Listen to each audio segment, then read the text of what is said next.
All right, tonight we're supposed to have a special guest, Brian Allen. Brian Allen is the editor of Phenomenon Magazine, and I sent Brian the link 3 times, and I don't see Brian. So I don't know if it's just going to be a Zandine and Paul show, but we're going to find out here. Maybe Brian will join us a little bit later.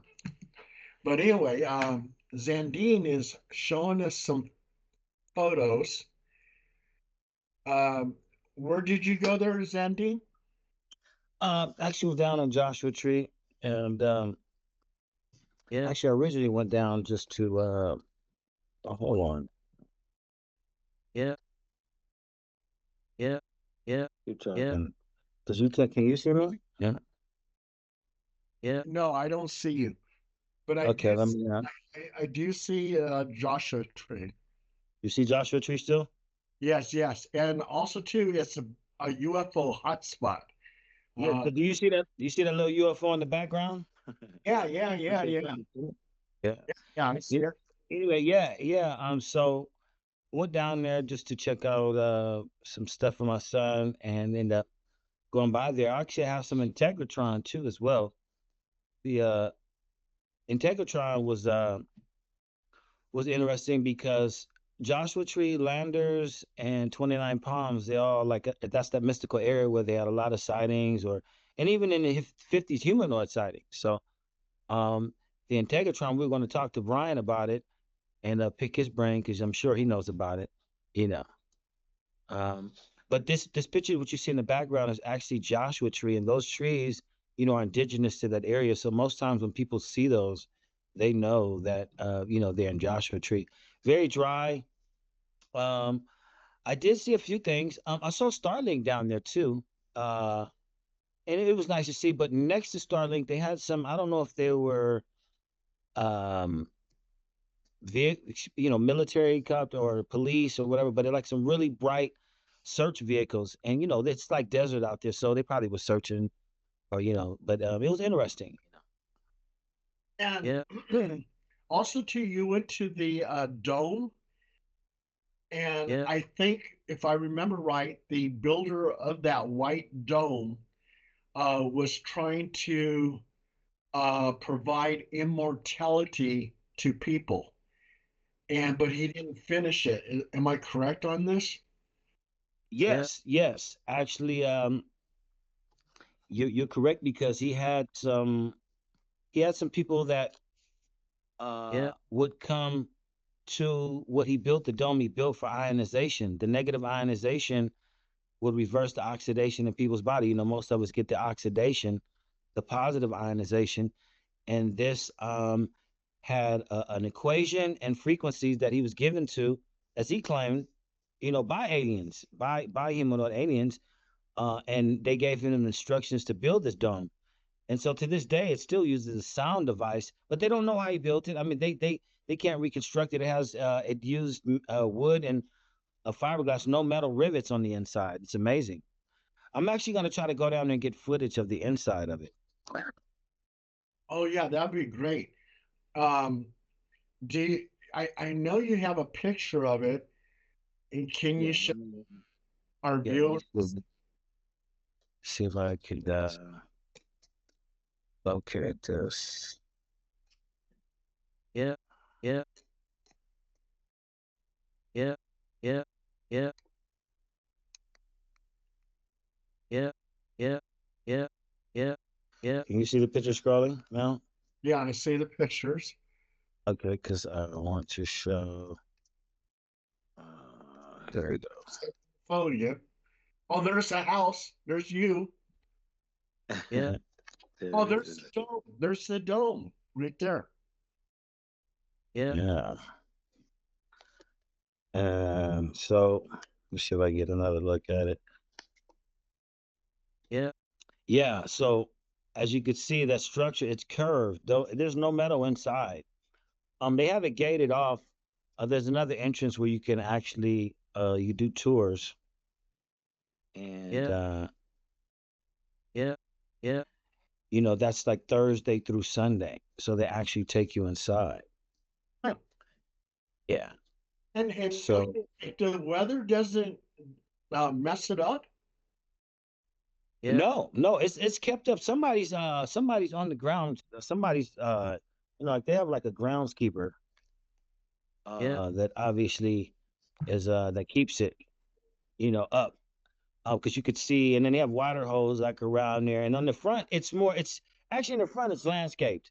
This is like the back side of it. So if you were to go in the front, it almost looked like you're going into kind of like amusement park. They have like a couple of entrances, and then there's like a waiting room where you can get concessions and stuff like that before you actually go in. And so what I understand, they do like sound baths, and something to do with sound. So they still kept the structure intact, but it's not used for what it was originally used for sure. But interesting enough, this location, as I said before, is the apex, or it's like the point where all the vortices, that all the mountain ranges around there come to an energy point, a point of energy, and this is where they told them to build it right up on this point right here. So that's the significance of that. Oh, I see. It's right Um, on Belfield. It's right on Belfield. right. Belfield and I forget the cross street, but it's at the end of Belfield, and there's nothing but mountains out there. Actually, it looks like Close Encounters. Remember when they have that big mountain that So, the people, Sandy, did yeah, something about Graham Nash was over there? yeah. When you say Graham Nash, at the Integratron. Yeah, I don't know if I got the name right. Uh, I thought there was like a rock musician that lived out there. Oh, okay, okay. Well, I'm not sure about the name, but here's the deal: is that he did. I did find a house that he lived in with the family, but also so sometime he lived in a rock. Everybody knows, and famously they called it the Big Rock, right? Right, And right, so, the wife and the kid they lived in there, and then later they had like an accompanying part where people would come and sit out, talk, and they would have like, ufologists, and the wife would serve like apple pie and stuff. And then it got to be kind of like a ritual, like if pie got famous. So they have a spot right where the rock was, but it's a restaurant now. Um, but yeah, the rock musicians used to come out there with the ufologists. All of them, they would come out there to where the big rock was, because it was kind of like I said, like it started from a restaurant apple pie into almost like a concert and show, and people would, a lot of people would gather there at, oh, at the height. But I don't know if that's what you were referring to, but yeah. Now, how many times have you been over there investigating? about 5 times. 5 times? Wow. Yeah, about five. Yeah. During the 5 times that you've been there, uh, ha have you seen a lot of UFOs? Um, you know what? Like you it's hard to say, like when they say they're unidentified, they're unidentified. You know what I mean? It's like, but I've seen stuff that you think, wow, what is it? Like actually, like I said, when that Starlink came, there were some things around it that were more interesting. And then in the daytime, like if you take photos, things about that place at Mount Shasta that's the same as that. You just got to keep your camera rolling, because you're going to have something on there that was going really fast that maybe you didn't catch, you know. And you think no, because you're looking and you're not seeing anything right at that moment. That's one. But then I saw some blue things at nighttime in the sky. I don't know what, I can't say what they were. They were blue, they were pretty. Um, that was cool. And then, thing about down there, that the lure of it, you could see something, which I did. I mean, I can't say what it was, but then you're more thinking of George Van Tassel. If it's true, he was kidnapped, or I mean, he was contacted, because he wasn't an abductee, he was a contactee. Um, was contacted by some humanoid aliens. They talked to him. Um, you know, he developed a formula. He made this building. He did all this stuff, and it's right here in this area that you're, so you wonder, well, do they ever come back here? Um, and my thinking is this though, Paul. I don't. I think like by now they must have their cloaking game down. I mean, they know Right, that you're gonna go Google if you see something, So right. I think it'd be, you have to kind of catch it, But daytime is not as active. Like you're not just gonna go down there and like, oh, let me see, I'll see something. That's not guaranteed. With that. So, and at nighttime, you're gonna see some satellites. For sure. Because that's that golden hour. Right when the sun sets. You see, but all of them, they can't. All of them, although they're made, there's thousands, tens of thousands of satellites right now. It's got to be at least 20,000, or more.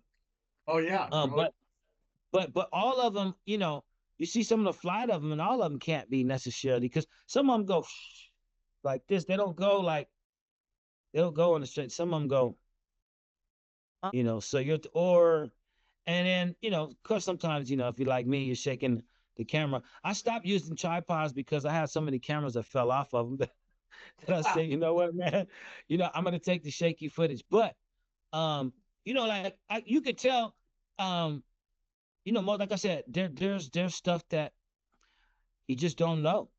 you know, a UFO sighting that I saw that I will never forget, and that was in Fort Jackson, South Carolina. And I was in the town of Columbia with two other GIs, two soldiers, and we're walking around.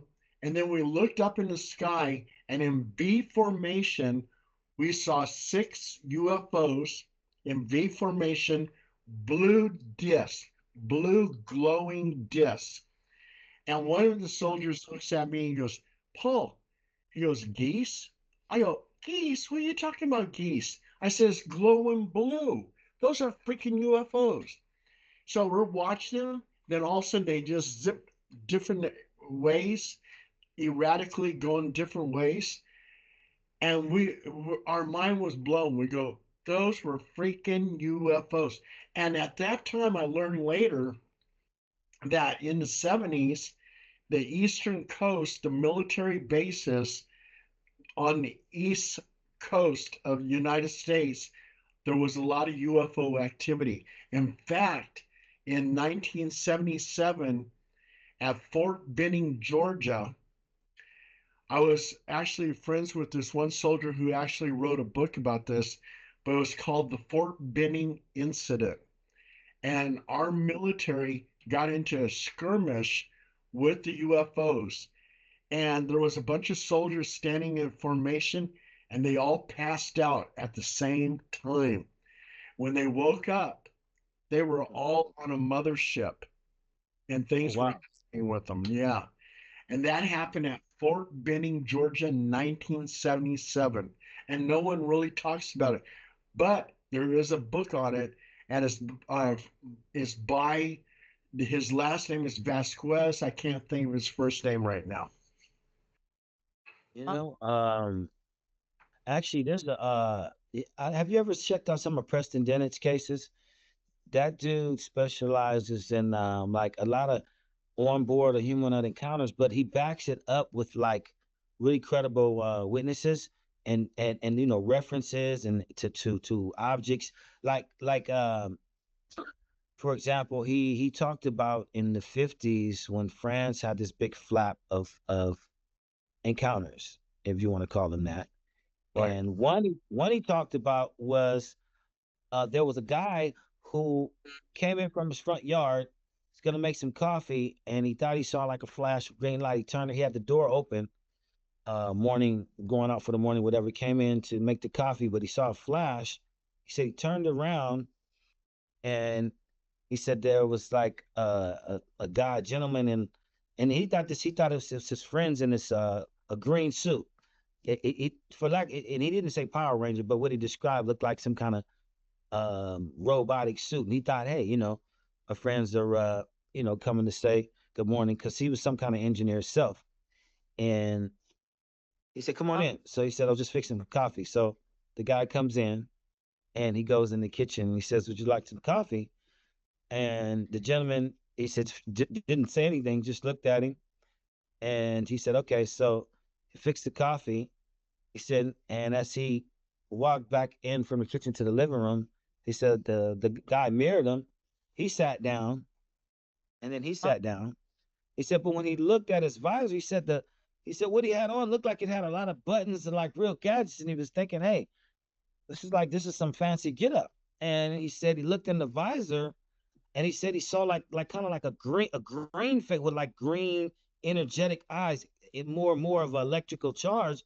And then that's when he said he was afraid. He felt a little fear, and so he said he stood up, and he said, "Yeah, you sure you wouldn't like any coffee?" Because he was thinking if he wanted to leave. He said, but at that moment, he said the person in the suit stood up, and he touched something on his belt. And he said then he really got scared. He said he touched something on his belt, but then he said he walked to the front door. The guy in the suit walked to the front door, and he said it looked like there was a light that came sideways like this. He walked, and slowly he said he rose up into the whatever it was, and he said it, and he's looking at this through the door as it's open. And so to cross-reference that, uh, Preston, then it also had there was a pub well, not far from the house, not far from his house, where the owner and them, they saw a guy in a suit come in, and they were like, hey, who is this? Who is this effort? Who's this fucking coming in? He's in a suit. He saw him come in, and he went into what would be like the bathroom, just went to the back. So they figured he used the bathroom. That's what they were thinking. But after like 2 hours, they said like, well, is he doing? Somebody go see what's happening. And they went back, and he was nowhere. He was gone. And there's the back entrance, which I don't know if they said he could get out or not, but they didn't think they felt that he should have had to come back past them. And there was a little girl who had lived in the house, and next it's just a map of it. She lived 2 houses down from what would be like the pub. She was playing ball. She saw him. She described, a man in a green suit, metallic suit with buttons and lights. So there was other people. So stuff like that, or they had one where some ladies were getting ready to pick blueberries, and they saw these two blonde guys. They said about 6'2". They said that they looked like looked like they were farmers, but they said they had these discs next to them, and they were like maybe 5 feet long, a couple of 5. They didn't look. The lady said, in hindsight, it didn't look like anybody could fit in them, so they didn't think anything about. They thought it was weird, but they tried to talk to these guys in every language. I mean, they spoke some kind of Slavic and English, but they didn't understand them. They said they were speaking in some weird language, and so they waved. They waved. They said the guys got down into these discs, and they said they don't know how because they looked like they were taller than the disc. They went, and then they said that Dawn went over them, and they took off. Stuff like that. And then so they asked the people in the vineyard. Other people said, well, they saw the guys. They didn't see the disc, but they saw two guys, and they waved to them as well. Some weird stories out there like that, man. I mean, that you have people corroborating, but if you go back to the 50s and check the flap out they had. Now, check this out. Have you ever watched the TV show Doctor Who? Yes. Oh, okay. So they walk into this telephone booth, and Right. as soon as they get inside, the place inside is huge. Yeah. And some UFO abductees say that when they were abducted, it was a small craft, but when they got inside, it was huge, just like Doctor Who. And that's Yeah. Let's talk about that part, because that's a big thing. The onboard encounters. Those two older Latin gentlemen that were kids. They had a horse ranch. Their parents had a horse ranch, and they said the ship crashed around the time of Roswell, but they saw the inside of it, and they talked about like you said, it looked much bigger inside. And they talked about no rivets. I always thought no 90-degree angles, the lighting. And you know what I think is interesting is, even though they may come from light years away or other dimensions that are right here, wherever they're coming from, these guys some of them have chairs, I mean, that are pretty much like our chairs, but maybe look like a $2 or $3 million dentist chair, some shit on it. But like, because they're humanoid, it's amazing how some things are still similar that they have to use that we use, um, lighting, and then the fiber optics. A lot of people describe seeing those many different colors on the panels, super bright colors, and that the people touch these panels, you know, and they always talk about. One interesting one I heard is where the guy said they had a giant diamond, almost like in the center of the ship, which would be almost like the bottom, and it was gold all around, like a pendulum. But this diamond allows you to see.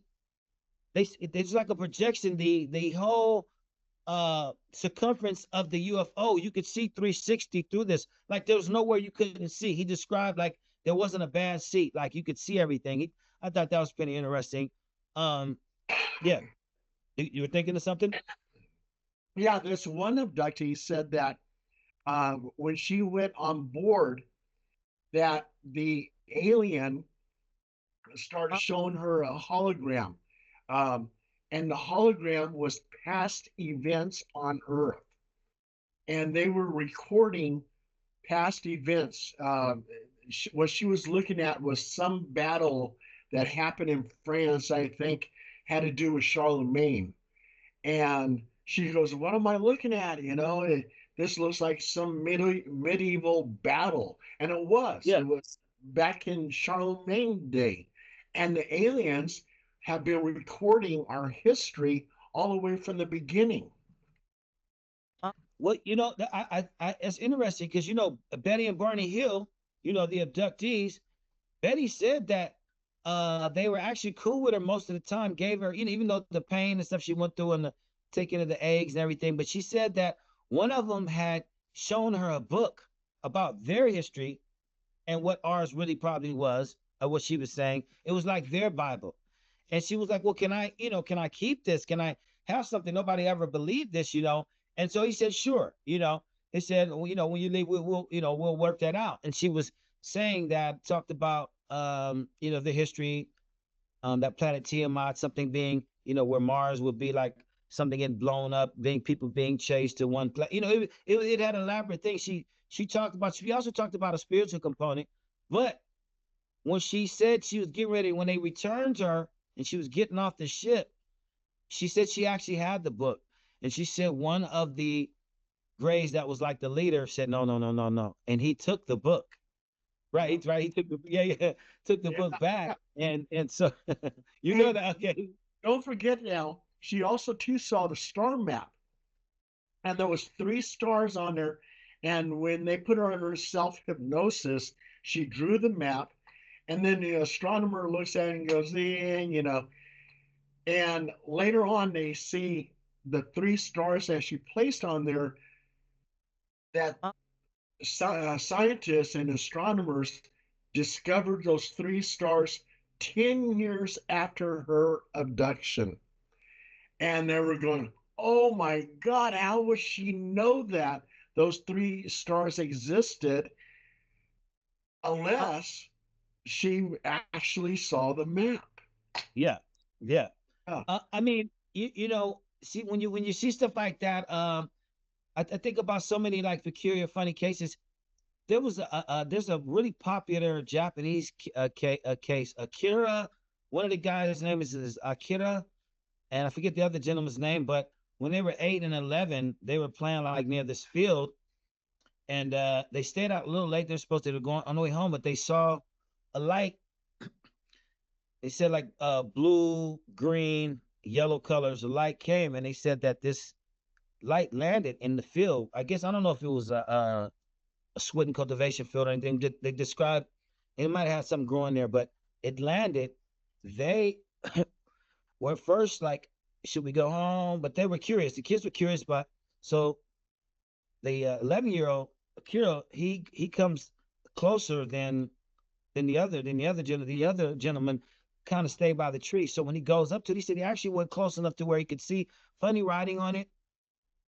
And he said just when he thought he wanted to touch it, he said like what would be a draw door that came out. It talked about it being on a tripod, like three legs on that held up the craft, like some kind of description of how the legs held up the craft. He was saying, and he described that when the door came out, when it was a robotic figure. He said it had kind of like an owl face, but still was metallic.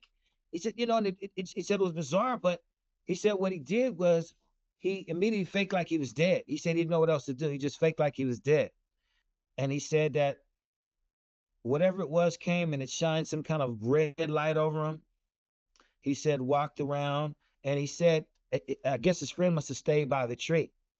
And so the whatever it was walked around a couple more times, got back in the ship, and took off. And he said he still laid there. He said, but then when he finally got up, him and his friend, they were so scared. And then they ran home and they both got, telling parents, well, we saw this. At first they thought that they were messing around. But then the father actually looked out, they went and they actually saw a craft similar to what they described, the colors in the air in another section. And some other people, and this story was corroborated by other people that saw that they didn't see it that up close. And so to this day, these guys are still because I think they're like 23 and 24, but they still they're still celebrated because of it. I mean, they really love the story. I mean, if we and I had just heard about it, say maybe like last year, So I was just giving a point like it's happened everywhere. Bizarre, whether it be France. Our flap was like 73 and 72, right? 73, 74. We had a big flap then. The humanoid encounters, George Van Tassel, we're talking about the Integratron. Then you had Jack Parsons. You had there was another lady in North Carolina that they tried to introduce Betty and Barney Hill to because she was evidently they were channeling through her. She said she was praying. She read the Bible. She hadn't had much education. They were asking her all these questions, and they were like, "Hey, make a gold ship come now. Something would come and it would fly." And they were like, "Hey, she's a real deal." So they wanted to hook them up. But when they brought Betty and Barney Hill to her, specifically Betty, she talked to her for like 5 seconds, and she said, She said, get those people out of here. She said, those are the bad ones. They deal with the bad ones. I talk to the good ones. Get them out of my house. He says, don't you even want to at least like compare? No, no, no, no. Get them out of here. Check that out. So that was pretty interesting about that. I wonder what that was about. Wow. Well, like our guest tonight was supposed to be Brian Ellen, the editor of Phenomenon Magazine. And what I wanted to talk to him about, and you probably definitely heard of this story, and I wrote it down here. Oh, yeah. Oh, yes, yes. The Detchmont Woods encounter in 1979.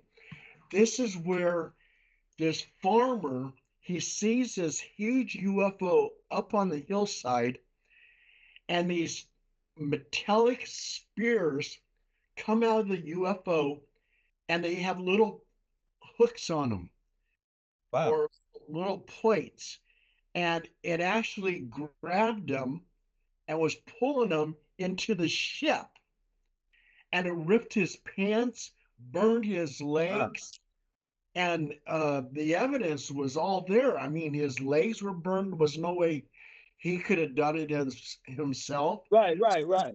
Yeah, His pants legs were torn, like there was yeah, actually yeah. there. Yeah, and I guess he was actually abducted into the UFO, and that happened in Scotland. And I was going to ask Brian about it, because he probably has all kinds of details on it. But of course, But he's not. yeah, yeah, yeah. Brian probably would. You know what's interesting? What you said about that is people don't talk about the injuries. Sometimes we hear, and I do want to still talk about some of the marvelous things people seen on board and whatever you said, but people don't talk about some of the dangers of coming in contact with these quote unquote craft, wherever they from, whether they're ours or whoever, is the radiation, um, people getting sick, coming in contact with them or whatever. Because whether it's experimental craft, for instance, they had a mother and daughter who had the grandson in the back, and I think they was somewhere in Nevada, and a craft came over the car real close, and they stopped the car. They got out, but the only thing they remember is not they didn't see anybody in the craft. It was so white, but they remember it being so hot that they had missing time. But they remember it being so hot that it burned them, and they had radiation burns, and they were like, that's the only proof they had of anything that happened, physically. But then you see it in the crop circles, the radiation they have disappears there. It's not like our radiation that has the half-life of, all this, 40,000 years and has all this residual type of, there's different type of radiations, but, a different type of radiation, but sometimes seems like they use varying degrees of it, but it's not all cookies and cream, right? With these contacts, right? Yeah. And now I've been to Area 51, and the people over there, they're saying, hey, the stuff that's happening over there is for real. I mean, uh, Wow. yeah, I interviewed this one guy at the Alien, and he told me that Bob Lazar actually did work at Area 51 in S4. And he he's never been to S4, but he worked at Area 51, and he had Yeah. to have that need to know to work at S4. And S4, of course, Bob Lazar said that he was back engineering UFOs. The guy was sworn up and down. He looked at me and goes, yeah, Paul. He goes, don't put my name in it, but he goes, yeah, I saw Bob Lazar. He worked at Area 51. So yeah, everything I that Bob, believe he did. I really believe Bob. I mean, from the when I first heard it, just the way he described the story of, seeing something and it kept bullshitting them, telling them, our engineer's not here. He'll be back. He's like, man, it's been 2 weeks. I can't figure anything out on this shit, man. Whoever worked on this, tell them to come back here, man. And they were like, he said, and then after a month, he said, hey, listen, man, you better be straight up with me. But they erased everything, all his credentials, and everything. But go ahead. He said Bob Azar was there, right? oh, For yeah, his yeah. money, he saw him. And then, while we did our investigation over there, this UFO group that I was working with, they told us to collect some soil samples. And in the soil by the gates are these little tiny wires. And I had no idea what these little wires were. And the UFO group says that they eradicated the soil. So, whatever that means, um, uh, Ah, yeah, well, maybe hopefully it meant that they took out the negative ion, I mean the positive ionization shit. I mean the radiation, whatever. Hope that's what it meant. yeah. Um, Then I talked to this one girl, and she said that there was a UFO craft that went to eye level with her, and it was about 3 yards away from her. And there's this little clear dome, and there was a human pilot in it. And he waved at her, and he zipped up in the sky really quick. And she swore up and down. Oh, and they hear a bunch of sonic booms, which is natural because our government definitely has jets and stuff over there and top secret aircraft and everything else. So, yeah, it was. Oh, when I got to the gate, I was taking pictures, and up on the hillside was this guy in camis, and I'm looking at him with binoculars, and he's looking at me with binoculars. The next time I look at him, he's now pointing a sniper rifle at me. I said, "Oh shit, they're not playing." where I was got this at? Area 51. Yeah, Oh, well, and so we got to get out of here. that's our promo right there. Yeah, yeah. And then one of the girl investigators, she goes, "No, we got to stay." I go, "No." I said, "The dude's pointing a freaking rifle Hey, at me." baby, it's time to go. Yeah. We gotta get out of here. It's like that at Half Moon Bay somewhere. One time I got lost in Half Moon Bay looking for something for my son, like some kind of petting farm or some shit. And Half Moon Bay is always foggy and stuff, overcast. I mean, it's beautiful, whatever. It's a nice city, but it started getting late, and I lost my way.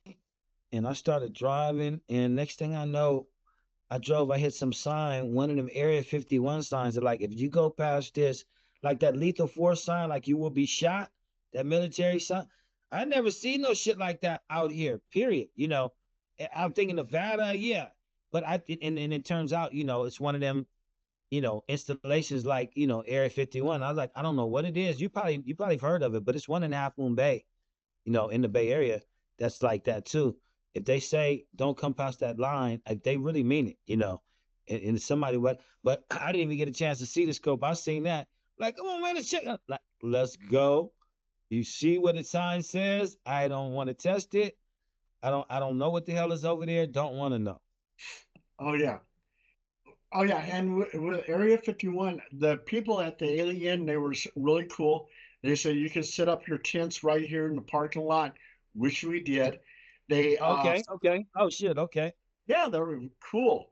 And the guy had one of those little oh, what are those things? Uh it's like Uh, a four-wheeler okay, ATV. yeah, the ATV, yeah. Quad, yeah. Yeah, we followed him and he took us to an abandoned village. And at this village, he says it's very haunted. We got some EVPs out of there. So Oh shit. we did some ghost hunting. He did not understand why the village is abandoned. And Uh, I don't know what you think the it was? You think it was like? Cause you said it was in Vegas, like was it Nevada? yeah, Area 51, Nevada. Yeah. You think? I mean, you think maybe it was? Well, I don't know. That could be a lot of reasons, huh? Oh yeah. I mean, we went in this one house and there was a bird stuck there.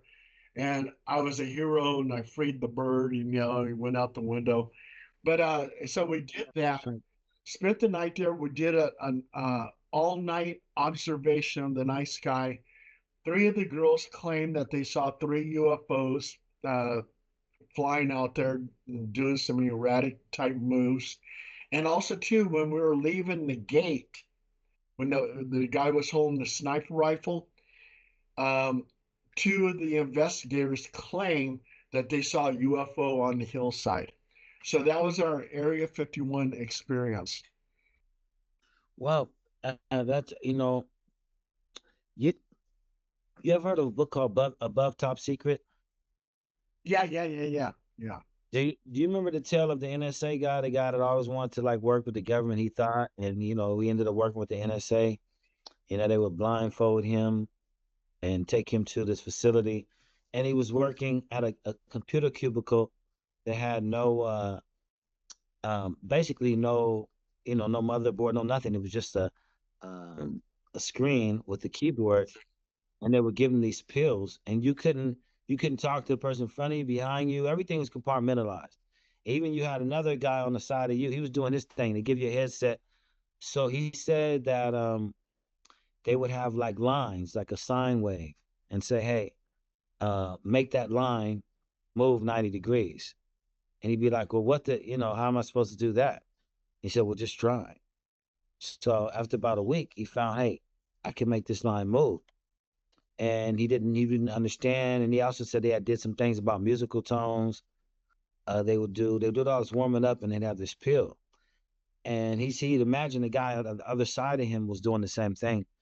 So he said, then they said, "Hey, make it do 360 degrees." He got to that point where the line would do that. So he said after that they gave him some headsets, and he said these headsets, and they told him there's going to be some transmissions, or you're going to hear some things and whatever. So he said he heard the trans, and said for at least 2 weeks they would hear like what he thought were coordinates. And he said the voices were like really, just matter of fact, like really cold. No, you couldn't read anything from them. And then he said after hearing they were writing them down, and he said it sounded like they were like spots or places where people would go, or coordinates that is for lack of a better description. But he said that the voices, he started wondering who was behind the voice. He said he started getting a feeling like, hey, this doesn't even really sound human. Like, and you feel like there's a certain level of what they're saying versus what um all the general operators who were saying the coordinates were. He just thought there was something different. So he kept going along with it. And after a while, he said that they told him you can't talk to anybody about anything, any of this period. Like, and he said the only thing he could do was go to the bar. He said they had a bar like on the base. He had some drinks, and he go back home and go to sleep, and then do the thing again. So he started getting kind of antsy about it, but he started thinking about what are these coordinates, what are these about, and he said that he had been told he was part of a experiment in the 60s where I guess they impregnated ladies with, like, for lack of a better term, alien DNA.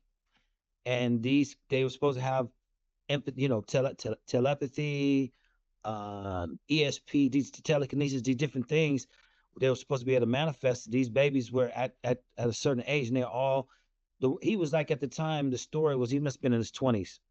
And so, the interesting part it gets deeper, where he starts thinking, hey, he feels that he's talking to aliens, that they're giving them these coordinates, and he thought they were abduction coordinates to speed the story ahead.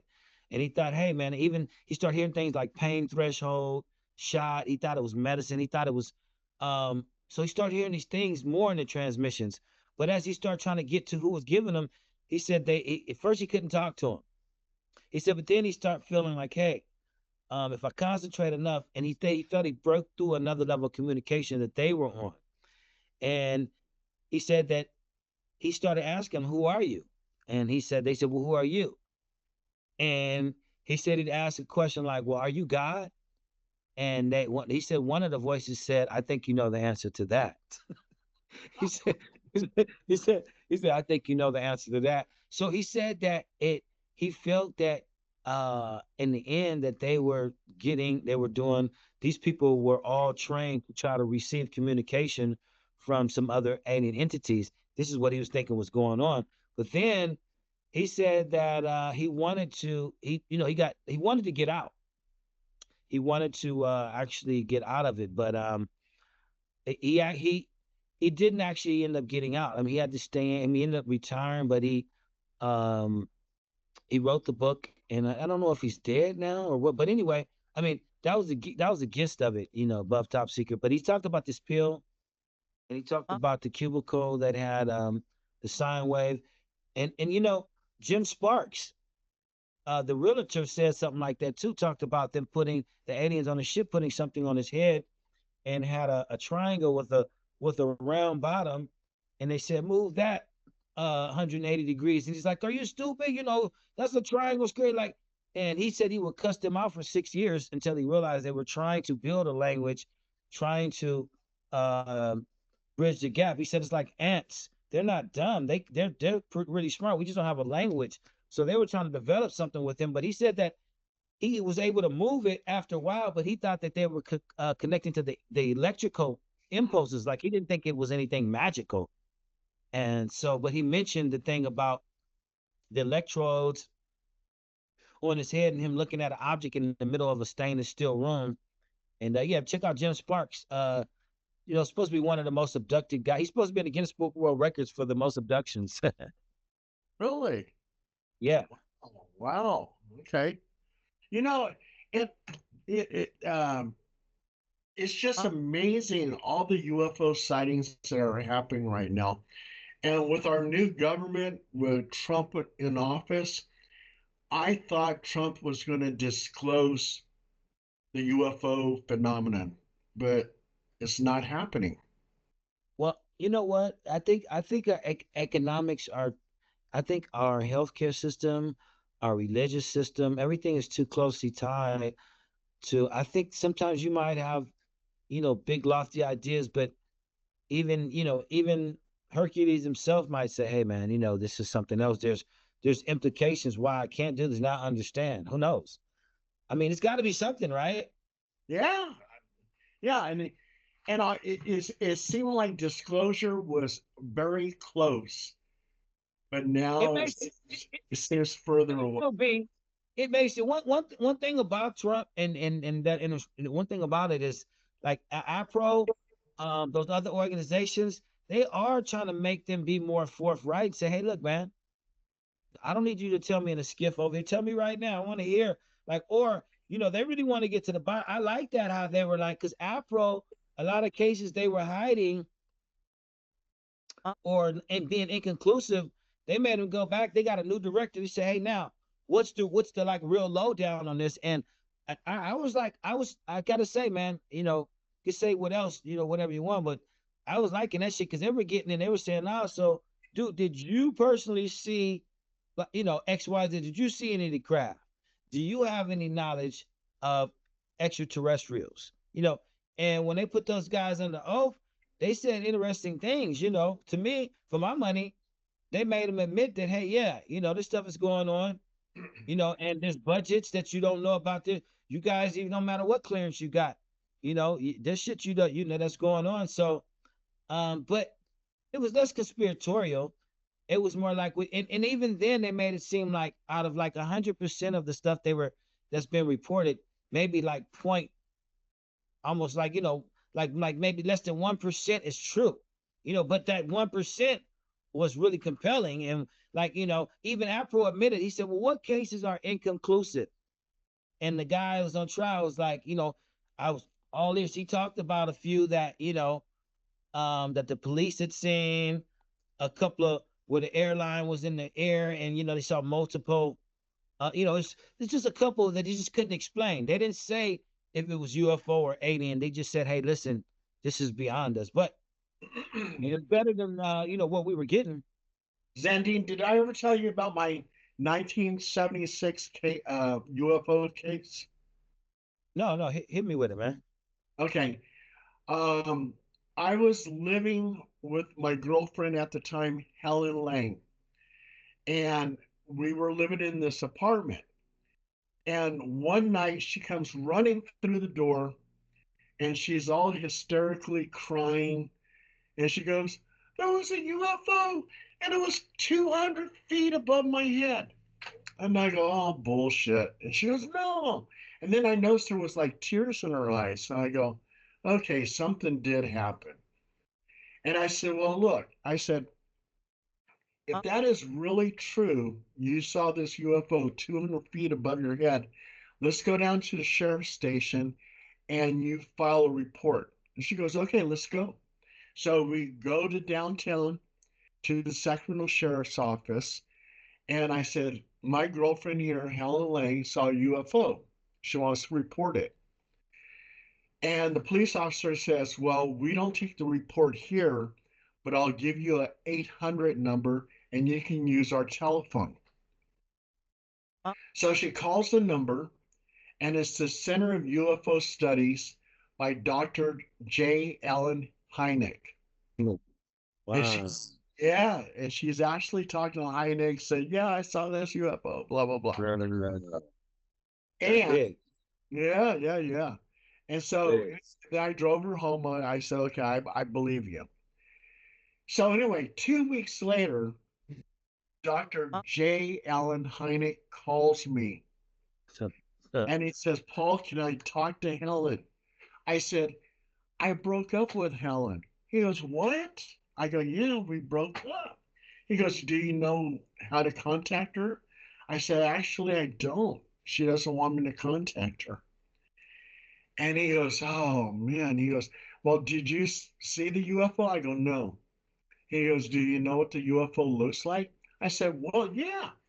I said, Helen drew me a picture. He goes, can you send me the picture? I go, yes, absolutely. And he goes, what were you doing at the time? I said, I was laying off on the bed. I was watching TV. yeah. And I said, I was watching Dick Van Dyke's The Comic. I still remember what I was watching. He goes, well, anything happen? I said, yeah, the TV went into static mode. He goes, it did? He goes, usually when UFOs are around, Wow. they'll Yeah. put your TV and radio into static, or your engine will stall on your car. Lodge, yep. At that time, Yeah. 1976, Zandine, I didn't know shit about that. I didn't know about Right, UFOs. right, right. Yeah. Yeah. Yeah. Okay. I'm Crazy. knowledgeable now. I know now. And he says, yeah, that's what happens. And I said, wow, this is incredible. Well, anyway, about a week later, I pick up the Sacramento Bee. Helen Lang is in the Sacramento Bee talking about her UFO sighting. And two other people in Sacramento saw the same UFO in two different locations. So that validated that Helen actually did see a UFO. What's happened to her now? Have you talked to her? I I have no mean, idea. And she's got to be as old as me. So either she kicked the bucket or she's so old she doesn't want to be on camera. no, no, no, no.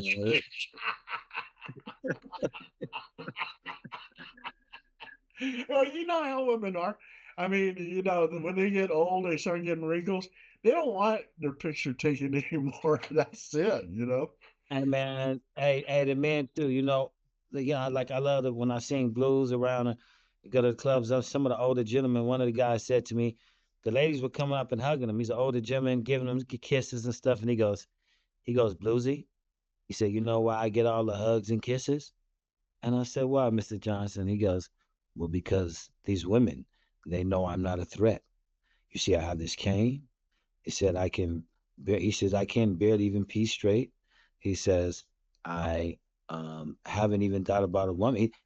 He was going down all the lines of his ailments, saying, they look, he says, I'm not a threat. He started laughing, man. But he had a point, like he gets all the hugs and kisses me, he said, and that's why, because he said he's not a threat. He's not trying to sleep with him. And so but I just making a point of he was accepting where he was, in life. And I was like, wow, I don't know. You know, and when he was talking to me, I was in like my 30s. So I wasn't there yet. You know what I mean? Hey, Zandy, can you hold on for a minute? I'll be right back. Yes, I Okay. can. I can.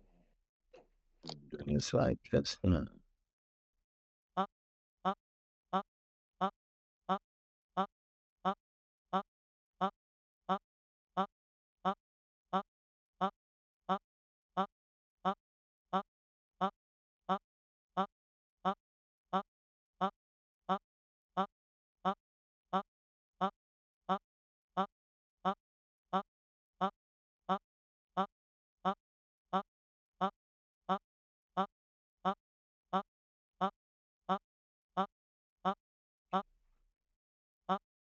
too steady.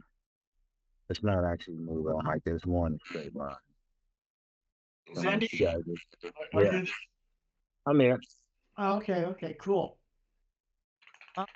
Little intermission. Let me correct things. Yeah. Yeah, I'm not seeing your picture though. Okay, I'm back. Let's see. Here it goes. Okay. We're getting close to the hour.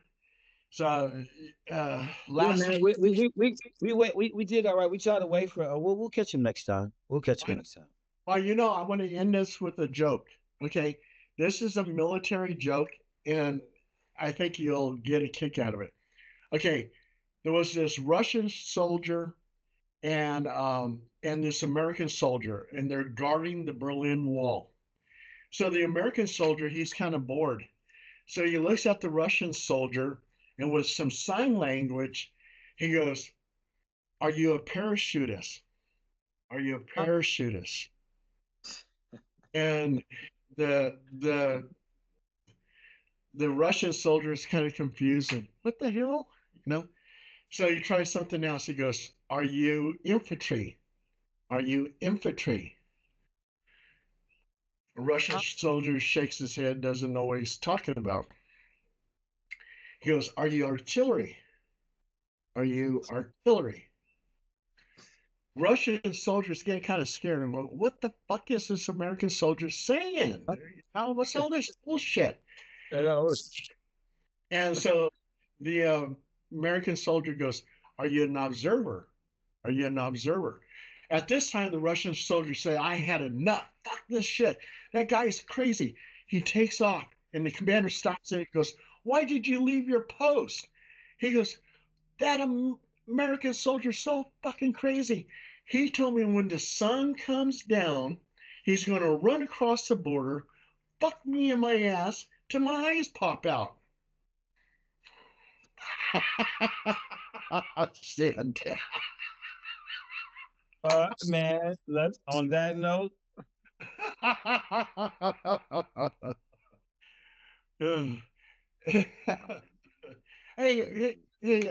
got to ask you something, Zandy. What is the best UFO sighting that you ever had in your life? it would be up in Sonoma. Well, I mean, I like when I say you UFO because I don't, I don't want nobody to come thinking I'm, you know, somebody of authority or nothing. Don't fuck with me. I'm just telling you, I don't know what it was, but the thing that dazzled my retinas the most that I just saw this. It looked like a panel with blue violet lights on the bottom, and it had these two like antennas, or if you want to call it like that. Um, and it had a long back that looked like it had hieroglyphics and like windows that open up like this, like flaps, like a DeLorean or one of them type of cars, the M1 BMW. It so writing on the top, long, skinny thing, so almost shaped like a bug, but it wasn't. And the lighting, and I had it, but I broke my disc, so it was like I haven't been the same since I saw it. I wish I saw something else like that. It just looked. I mean, if you look like a Cleon ship, it's like otherworldly for real. I mean, like if I and the way it That glided, at? like stop, huh? Where was that at? Up in Napa, Sonoma. Oh, okay, It, okay. it, it like one, it just like, and then um, and then, So then I bet yeah. for UFO sightings too. What about Sonoma. yours? No, but I was just saying, well, probably the V formation blue disc, Yeah, yeah, yeah. but yeah, Sonoma. Um, I did an investigation of Sonoma, and that's a hotbed of UFO activity over there. I believe, you know what? I believe so. Yeah, definitely. I mean, I've seen Starlink over there more times than I have other places. I don't know why that is. It's just the skies are, I mean, just as clear as any other mountain range, but it is pretty special. Like I said, as far as when I saw, I mean, I wish I saw other blue things there, but this one, like I said, you could clearly see the definition of it and the panels. Also, my shouts has some good stuff. What else I'd say? It was really compelling. It's in What about you? Huh? Oh, in Sonoma, also too, I went over there with Deanna, and we were leaving, and we saw this thing that looked like a freaking rocket ship, and it had flames coming out at the end, and we watched it in the sky. Right. fall. I mean, UFO, unidentified flying object. I can't identify it, but what it did look to me like a freaking rocket. Yeah. Yeah. And oh, and then we did uh the hospital for the feeble-minded in Sonoma, which was an insane asylum. And we went into the cellar and we got an EVP of people screaming. Yeah, the EVP of people screaming. Yeah, Oh people shit. screaming. And I didn't get to Loud, like bloody murder, or like just scream, or like getting treatment, getting stuck with someone like you could just hear them screaming. Ah, all in the background. Yeah. No. In fact, the person that got it was Face, Leatherface, uh, my oh yeah. Phil's friend. Yeah, we used to. William Kelly, yeah. Yeah, yeah, yeah, yeah. He's the one that got the EVP. Wow. It's Mhm. crazy.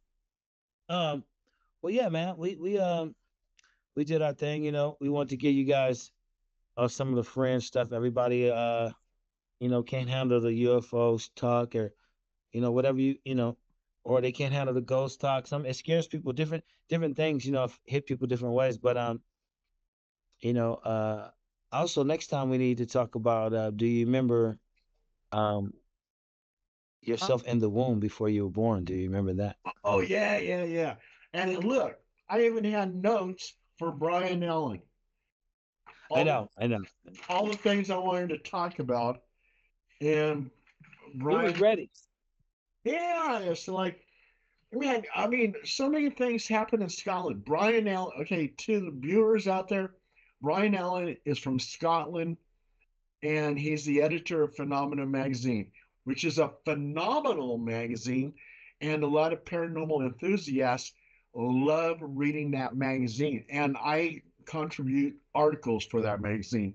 But there's so many things to talk about. I mean, I wanted to talk to him about the Loch Ness Monster, the Blue Men of Minch.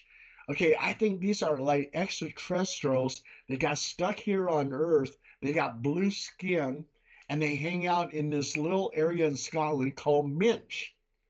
So, oh, Wow. I want to see them. yeah, yeah, I yeah. want to see the blue man. I Like wanted, a leprechaun. yeah, yeah. I wanted to talk about selkies that can transform from looking like men and then they look like seals. Isn't that weird? Yeah, yeah. Oh, There's our promo right there. the Bio Behan Sith, which is a vampire fairy. I mean, Wow. Scotland's got some shit, man. Okay. Um, um, oh, a Bio Bond Sith, the vampire fairy, usually look like beautiful women and they try to seduce you, but they'll wind up sucking your blood and killing you. Um, a Bodosh is an old man boogeyman. Um, the Bogle is a spirit.